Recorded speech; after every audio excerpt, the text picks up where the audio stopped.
La exposición es probablemente el método de enseñanza más utilizado en las universidades, pero también el más citado durante los últimos años, cuando se busca referir prácticas educativas obsoletas o ineficaces.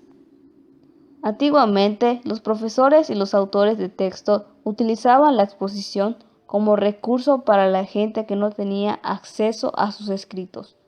Ahora que abundan las posibilidades de acceso a la información, este recurso ha variado las características de su propósito original. El método expositivo que se vale del lenguaje oral es uno de los más antiguos. Si bien pudiera pensarse que con la invención de la imprenta su uso disminuiría. No fue así, pues incluso en nuestra época se ha mantenido como una práctica común en los diferentes niveles del sistema educativo, incluyendo la universidad. En la actualidad, con las facilidades que ofrecen las nuevas tecnologías de la información, el profesor puede estructurar y organizar un determinado material para hacerlo más accesible a sus alumnos bajo la modalidad de un texto escrito.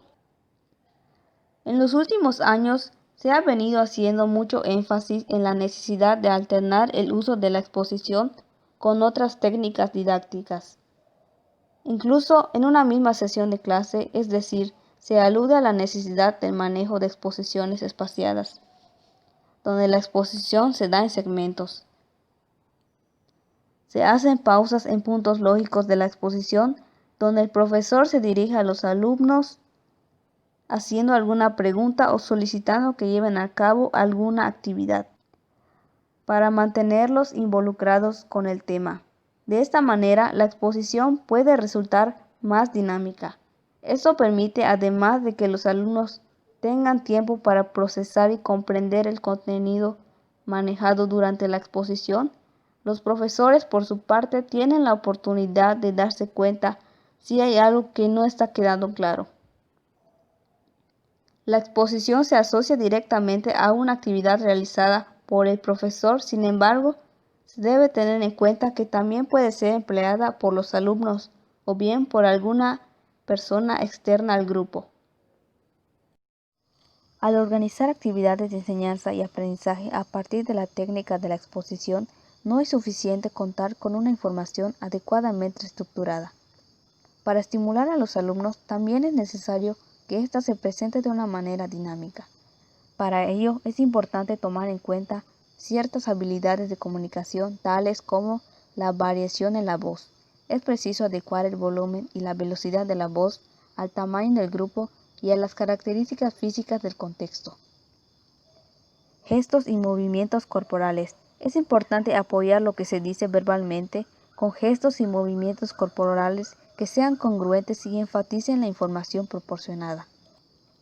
Contacto visual. Este constituye una fuente de retroinformación importante para el profesor, ya que le permite verificar que los alumnos están o no de acuerdo con lo que se está exponiendo, y si la exposición es clara o confusa, o si la presentación de la clase está resultando interesante o aburrida. Aprendizajes que fomentan la exposición. El uso de la técnica expositiva no es privativo de una disciplina en particular, sino que, bajo ciertas adecuaciones, podría ser utilizada en cualquiera de las áreas de conocimiento en las que cobra especial relevancia el aprendizaje tanto de conceptos como de procedimientos. Frecuentemente, la exposición se utiliza en actividades dirigidas a la adquisición de conceptos por parte de los alumnos. En estos casos, los alumnos reciben ya organizada la información conceptual a través de la presentación oral que hace un profesor. Para incrementar las probabilidades de éxito, es conveniente asegurarse que la exposición active algunos conocimientos que ya poseen los alumnos, así como cuidar con esmero la organización o estructura interna de la misma.